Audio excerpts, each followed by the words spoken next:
నేతి బొబ్బట్లు దానికోసం పచ్చని పప్పు తీసుకొని ఒక గ్లాసు,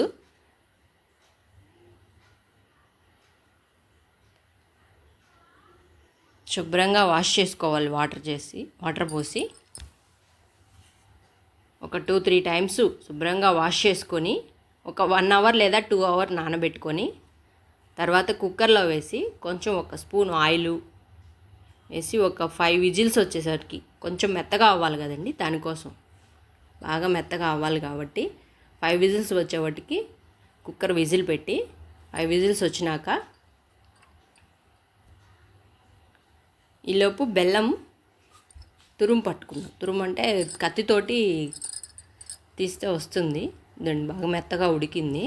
దాంట్లోకి బెల్లం ఒక 2 కప్పులు తీసుకున్నాం. ఇందాక పచ్చని పప్పు తీసుకున్న కప్పుతోటి 2 కప్పులు బెల్లం తీసుకొని అందులో వేసి, బెల్లం బాగా వాటరీగా వస్తుంది కాబట్టి అది కొంచెం గడ్డగట్టేంత వరకు కలదిప్పుదాం పొయ్యి మీద పెట్టి.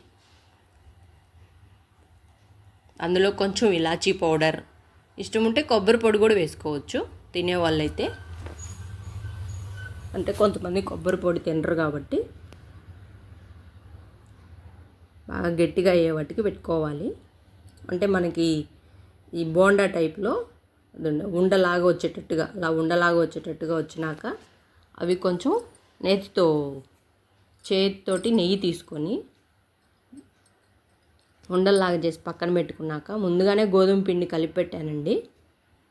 లైట్గా సాల్ట్ వేసాను, ఎక్కువ వేయలేదు సాల్ట్, ఎందుకంటే తీపి తెలియదు కాబట్టి. తర్వాత చపాతీలాగా రుద్దుకొని దాంట్లో ఈ పచ్చని పప్పుతో తయారు చేసిన మిశ్రమాన్ని పూరీలాగా చపాతీలాగా పెట్టి అది నెయ్యి వేసి పెనం మీద కాల్చుకోవాలి. ఇనప పెనం మీద అయితే టేస్ట్ బాగుంటుందండి, అందుకే నేను ఇనప పెనం మీదే కాలుస్తాను. 2 వైపులా నెయ్యి వేసి బాగా కాల్చుకుంటే మన నేతి బొబ్బట్లు